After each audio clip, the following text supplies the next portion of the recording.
င်္ဂလာပါရှင်ဒီနေ့ကတော့ကျမ်းမာရေးနဲ့ညီညွတ်တဲ့ဓမ္မထမင်းချက်ပြမှာဖြစ်ပါတယ်။ဟုတ်ကဲ့လိုအပ်တာကတော့ကျမတို့ပူစီနံမှာပြီးတော့နန်းမြင်မှာဒီကြဘိုးကပါလေးညင်မွေးလေးပါလိုအပ်ပါတယ်။ဒီနောက်မှာကျမတို့လိုအပ်တာကတော့ဒိန်ကျင်မှာကျမတို့ဂီးတော့မဟုတ်ထောက်ဘက်ကိုကျမတို့မသုံးပါဘူး။ဖြစ်မနေလိုအပ်တာကတော့ကြက်သွန်နီပါကြက်သွန်ပြူပါကျင်းပါအဲမွေးကြရင်ကတော့မဆလာပါစနွေးမုံပါ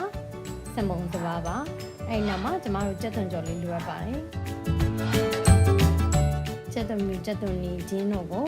လက်နဲ့ထောင်းလို့ပဲဖြစ်စေဆက်နဲ့ကြိတ်လို့ပဲဖြစ်စေစင်သင်းပြင်ဆင်လာမှာဖြစ်ပါတယ်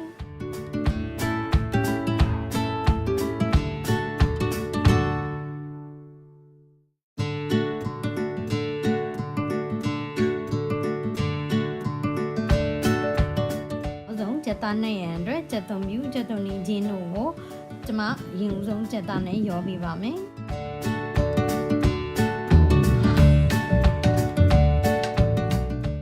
ဟုတ်ကဲ့အဲ့နောက်မှာတော့ကျမတို့ကျက်သွန်နီကြောကိုထည့်ပေးပါမယ်ဟုတ်ကဲ့နည်းနည်းမင်းလီးထားတာလေးပါ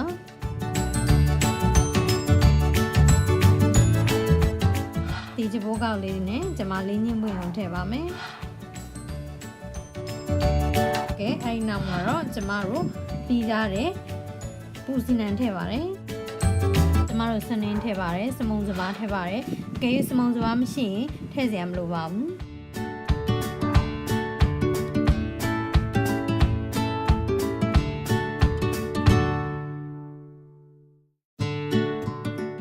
အစားဆိုရင်လေးပုံတစ်ပုံထည့်ပါတယ်ဟုတ်ကဲ့ငန်းမြာရေးနှစ်စုံထည့်ပါတယ်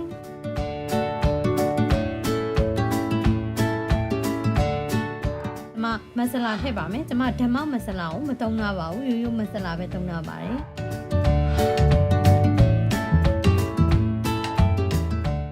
ဟုတ်ကဲ့ကျွန်မဒိန်ရင်တစ်ခွက်ထည့်ပါတယ်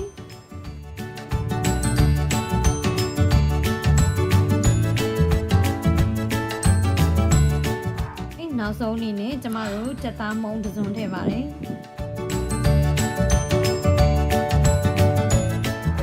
နောက်မှအကုန်လုံးကိုရောပြီးတော့နေပေးပါမယ်ထို့နောက်မှာတော့ကျမတို့မိနစ်30သို့မဟုတ်တနာရီဒီကျမတို့ဒီကြက်သားကိုနှက်ထားပေးရမှာဖြစ်ပါတယ်အနည်းဆုံးကတော့မိနစ်30ပါကဲအဲ့နောက်မှာတော့ပူနေတဲ့အိုးတွေကိုကျမတို့နှက်ထားတဲ့ကြက်သားကိုထည့်ပေးပါမယ်အကယ်၍အိုးကက်မှာကြောက်တယ်ဆိုရင်တော့စီအနေငယ်အိုးမကန်အောင်ထည့်ပြီးတော့ကြက်သားအောင်နှက်ပေးလို့ရပါတယ်ကျမကတော့ရိုးရိုးအိုးမှာစီမထည့်ပဲနဲ့ကြက်သားရဲ့အစီနဲ့ပဲပြန်နှက်ထားပါမယ်ပြီးရင်တော့ရေအနေငယ်ထည့်ပြီးတော့နူးအောင်ချက်ပေးပါမယ်အနည်းဆုံးမိနစ်30ပါ